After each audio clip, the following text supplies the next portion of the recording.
for the month of October 2020. Actually, the second time I'm recording this. The first time I had imported it to my computer, and then my computer died, but I had deleted the original file, so I had to do it again and use my backup computer. So I don't know how this is going to turn out, because I've never used this computer to edit videos and stuff. But anyway, let's crack on. Hopefully it'll look alright. First one, I'll talk about the one and only DVD I picked up, and this was just from Poundland, and I don't normally go into those kind of shops, to be honest with you. I know a lot of people do get stuff from there. But I picked up this. I don't actually know what it is. I suspect it's probably another movie that's been retitled. But I thought the zombies on the front and the back looked quite good.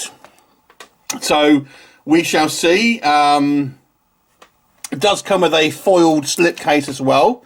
So, you know, we'll see what this one's like. Maybe it will be alright. Maybe I've already got it under a different name. Who knows?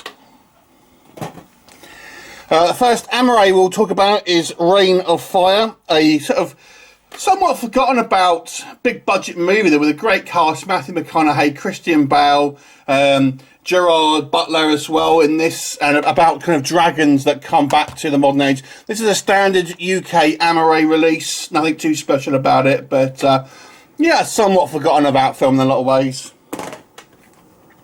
You may or may not know, I am quite the superhero movie fan. And I'm trying to get as many of the kind of the independent kind of superhero movies on Blu-ray as I can. This one's called Sparks, as you can see. I did actually do a review of this one a few years ago, and I rewatched my review because I can't remember anything about this movie. And I gave it a 7.5 out of 10, which is pretty good in my book. So I must have liked it, but I do not know. I can't remember anything else apart from it, to be honest. So there you go. The second kind of independent superhero movie I picked up was Griff the Invisible, that stars Ryan Quatain, who you may know from True Blood. He played Jason Stackhouse. And I think this one's kind of in the lines of Defender, where he's kind of imagining that he's a kind of a superhero to a certain degree. Again, I don't really remember. I have seen this one before, but I don't really remember it. One superhero film that I do certainly remember is Meteor Man, and this was one of the kind of the first of the kind of more independent films that came out about sort of superheroes in a lot of ways, and certainly one of the earliest ones to feature a black lead in a superhero role. So a great cast, a real fun comedy movie actually. With some great ideas, like the guy can fly but he's afraid of heights and things like that. Some sort of comedy ideas that you haven't seen be replicated since, to be fair. This is a German release, comes with a slipcase. You can get a region A release of this, I believe, but I'll try and get as least region A as I can, because I don't know if my player, although it does seem to play the ones I've got, I don't want to take the chance that it won't play. Moving on to some horror stuff. The Bad Man. Actually a blind buy on this one. However, I got this because I do like the creative team behind it, and I've reviewed a few of their films. And this one stars Ellie Church, who I must admit I do have somewhat of a crush on. This was also signed by the director. I picked this up from eBay for quite cheap. You can get a media book of this, but I didn't want to drop lots of money because I haven't seen it, to be honest with you. So yeah, I thought I'd pick it up and get this one for like less than £10 it cost me. If you're a found footage fan, Aaran, this one's for you. The Dinosaur Project, if you haven't seen this one, it's essentially a Blair Witch style movie, except the antagonists are dinosaurs, and it's surprisingly well done for a relatively low budget movie, with various kind of different dinosaurs making an appearance, and these special effects actually looking somewhat impressive, I must say. I have a sneaking suspicion I already have this, so this might be a double dip for me, but some of my Blu-rays are in storage, so I couldn't see it, but I'm fairly sure I've got it somewhere. Anyway, this is, again, a standard UK Blu-ray. The next Amaray we'll talk about is The Wretched, a relatively recent film, and this one I believe is like a Dutch or Danish release, something like that. And a pretty good and fairly scary horror film about a kind of woodland witch that terrorises this kind of small town. And it's pretty scary, it has some good jump scares, and she kind of targets children. and makes the families forget about them so they don't kind of miss them. So there you go, pretty good. I picked up one media book this month, and this is the movie known as Amazons, although obviously the German translation is somewhat different here.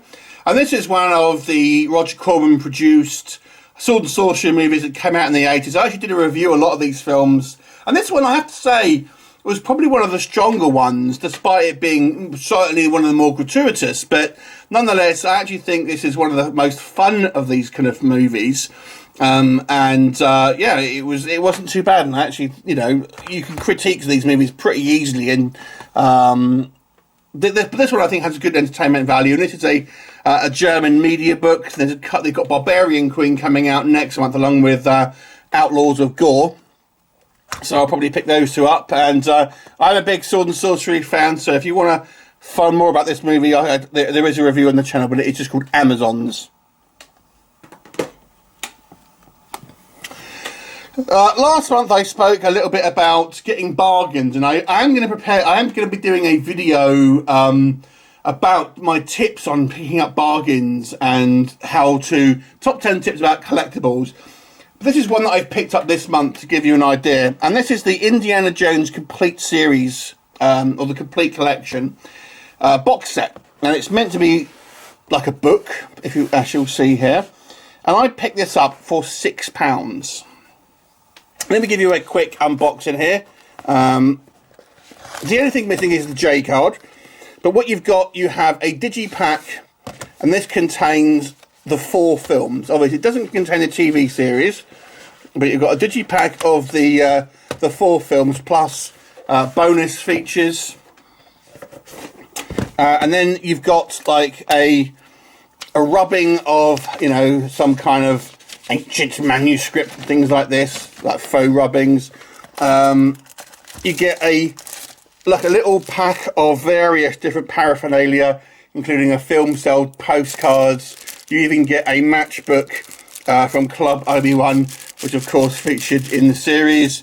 And finally, in this book, you get like a leather-bound sort of diary, which contains various clippings and stuff like that, all kind of to do with obviously the film series. So yeah, not a bad little pickup for £6.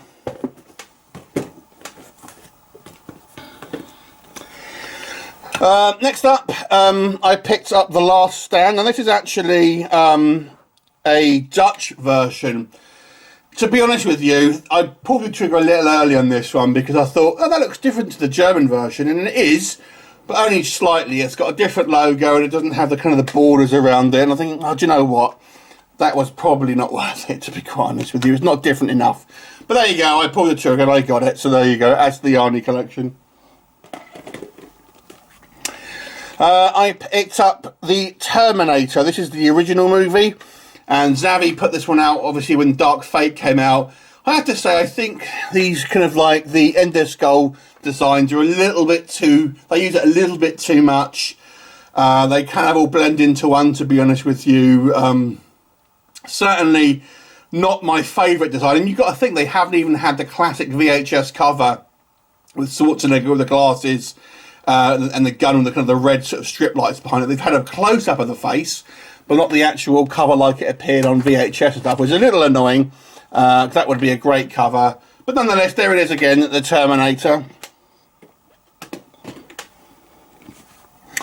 I picked up Terminator II. This is the Korean version, and it looks similar to the Skynet edition in a way.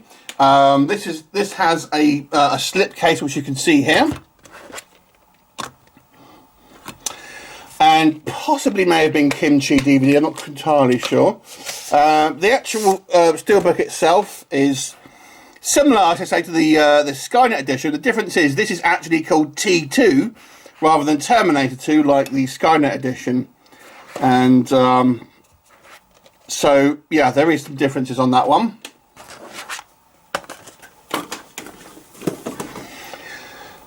Another Terminator, this one is Genesis. Now this one actually took me ages to get hold of. This is a German release, and this design was only available in Germany. And I was waiting for a UK seller to have it, and no one ever did. So I had to pull the trigger and get it from, you know, a German seller ultimately, because I wanted to get this design. And there you go. So that is Terminator Genesis, which seems to have the most amount of steelbooks. I've far and away got the most amount Genesis steelbooks, and there's still one I haven't got. Actually, two I haven't got. So there you go. The Meg. This is talking about Germany. This is another German release. Now, I'm not like a huge Meg fan, but this is actually the third steelbook I've got of this one. But I am a sucker for shark movies. I do like shark films, and I picked up the other German version because I like the design, and I saw this on eBay. Even though this shark is actually hidden behind the J card there, I thought, wow, it was quite cheap. I may as well get all three. So now I have all three of the steelbooks that have been released for it. Yeah, and they've just announced a Meg 2 as well. This one came out from Zavvi. This is actually a steelbook with a slip case. The steelbook itself is the one with the kind of like the claws that are kind of going across the kind of the silver background. But Zavvi, if you're a red carpet member, did this version with a slip case, and I must say I much prefer the design of this one. And I don't actually have Nightmare on Elm Street on Blu-ray, so I thought it was, you know, a good opportunity to pick up the original movie, and it was only like £16 to be honest, so not too bad for a you know, newly released steelbook.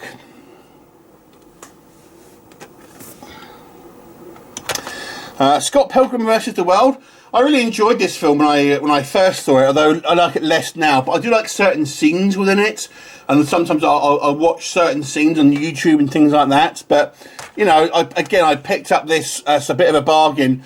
The interesting thing I thought about this particular steelbook is the fact that it actually has all the stuff printed on the back, which doesn't normally happen in the UK. And it is a UK one, you can tell by the BBFC logos. Normally they would have a J card. Sometimes you'll get German versions that will have the stuff printed on the back, but I haven't really seen it much in the way of the UK ones. So I thought that.